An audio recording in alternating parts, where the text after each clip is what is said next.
All right, number one, we want to find the 6 trig function values of the specified angle. So we have angle here, and we want to find all 6 trig functions. So I'm just going to go back to the textbook and just show you what those were.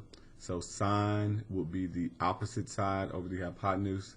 So according to this angle, the opposite side would be 6. The hypotenuse is the diagonal, which would be 6 square root to 2. So we're going to do this for all 6 functions. I'm going to show you a simplified version, and then we'll go on to the second one. So first, we're going to do sine.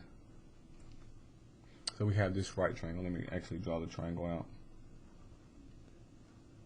The angle theta is here.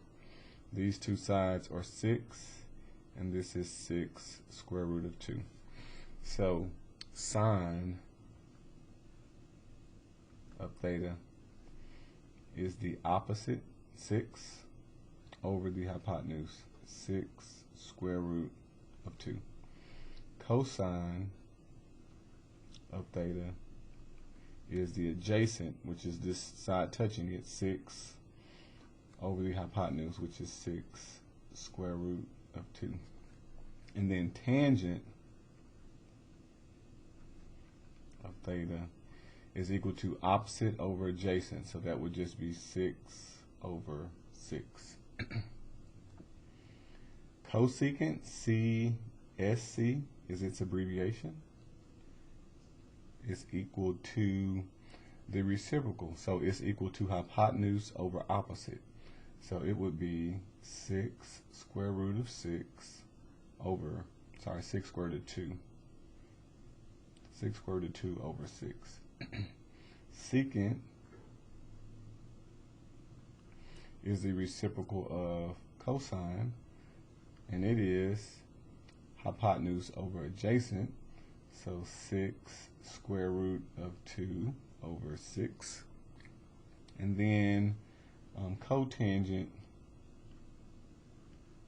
is equal to adjacent over opposite, so it would be 6 over 6. Now you want to reduce these, okay? So when you reduce, 6 divided by 6 will be 1, so you just end up with 1 over the square root of 2. All right, that same thing would happen here, 1 over square root of 2. 6 divided by 6 would just be 1. Same thing here, just be 1. I'm going to box those in. You can put it in like this, but I'm going to tell you a different process.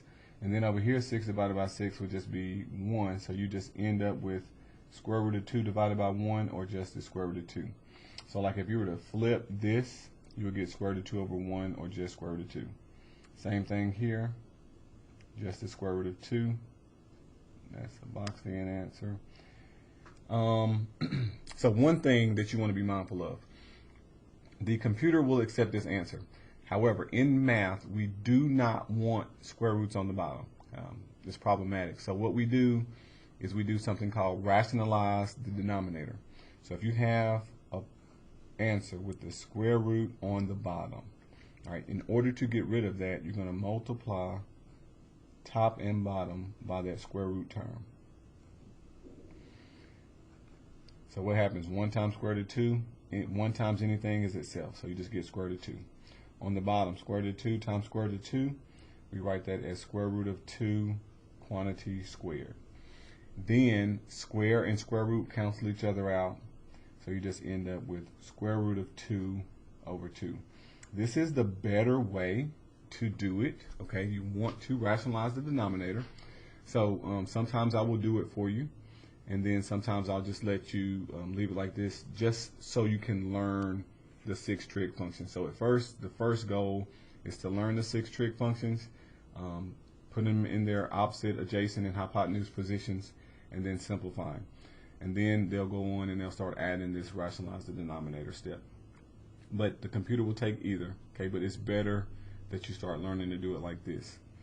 The long and short of it is, starting from here, the only difference is they remove the square root And that's what happened on the bottom. The square root is gone, and then they took this whole term and multiplied it on top. So if you can think of that in two simple steps, it will work out every time. So take the square root term, multiply it on top, and then just remove the square root off the bottom. That's the short end of what happens when you rationalize the denominator. Okay, let's input all these. So the first one, I'm going to input it like this: 1 divided by square root of 2.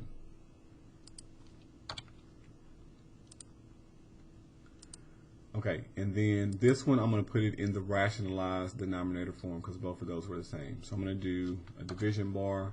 I'm going to do the square root of 2 on top just so you can see that they're equal, and then 2 on the bottom. So these two are the same, and see the computer accepts either. This one is better. Tangent was just 1. Secant, just square root of 2.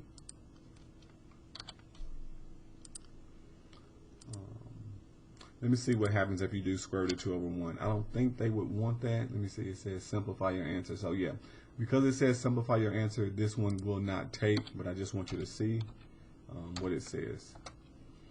It says, although your answer is equal to the correct answer, it's not in the correct form. So you definitely want to reduce whenever you solve these. So square root of 2 here. And then cotangent was 1 as well.